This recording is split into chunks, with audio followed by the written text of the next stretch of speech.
ആദിലയും നൂറയും ഇനി കളി മാറ്റി ചവിട്ടുമോ?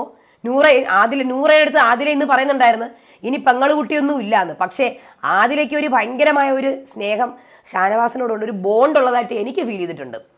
അങ്ങനെ വന്നു കഴിഞ്ഞാൽ അത് വോട്ടിങ്ങിൽ വ്യത്യാസം ഉണ്ടാക്കുമോ ഷാനവാസിൻ്റെ അല്ലെങ്കിൽ ആദിലയും നൂറയുടെയൊക്കെ? പറയാൻ പറ്റില്ല. കാര്യം പറഞ്ഞാൽ നമുക്ക് ഫ്രണ്ട്സിൻ്റെ വോട്ടിംഗ് ഇപ്പം ഇവർ മാറി നിന്നാൽ ഇവർക്ക് കൂടുതൽ, ഇവർ നോമിനേഷനിൽ ഇല്ലെങ്കിൽ ചിലപ്പോൾ ഷാനവാസിന് വോട്ട് കിട്ടാം, അല്ലെങ്കിൽ ഷാനവാസ് മാറി ഷാനവാസിന് അങ്ങനെയൊക്കെ കിട്ടലുണ്ടല്ലോ. സാധാരണ അങ്ങനെ കിട്ടുന്നുണ്ട്. അപ്പോൾ ജിസയിൽ ഇല്ലെങ്കിൽ ആരിൻ്റെ വോട്ട് അങ്ങനെയൊക്കെ കിട്ടുമല്ലോ. അപ്പോൾ അതിലെന്തെങ്കിലും സ്പ്ലിറ്റ് വരാൻ ചാൻസ് ഉണ്ടോ? അതായത് ആദില ഷാനവാസിനോട് കുറച്ച് ബ്രേക്ക് എടുക്കും. പക്ഷേ എനിക്ക് തോന്നുന്നില്ല ഒരുപാട് ബ്രേക്ക്, എനിക്ക് തോന്നുന്നില്ല, എൻ്റെ മനസ്സ് പറയുകയാണേ. കാര്യം ആദില ഇച്ചിരി ഇമോഷണലി ഇച്ചിരി വീക്കാണ് പുള്ളിക്കാരി.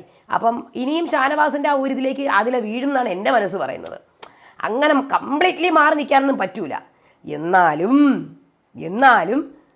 പിരിഞ്ഞ് നിന്ന് കഴിഞ്ഞാൽ അല്ലെങ്കിൽ പിരിഞ്ഞ് പോയി കഴിഞ്ഞാൽ നൂറയുടെ കാര്യം ഇച്ചിരി കഷ്ടമാണ്. കാര്യം ആദിലയുടെ കൂടെ അനു ഉണ്ടാവും, പക്ഷേ ഷാനവാസ് അവിടെ കുറച്ചൊന്ന് സ്ട്രഗിൾ ചെയ്യും, ഒറ്റപ്പെട്ട് എന്താ ചെയ്യാൻ പറയാതെ. ആ സമയത്ത് ലക്ഷ്മി വരുമോ ഷാനവാസിൻ്റെ അടുത്ത്?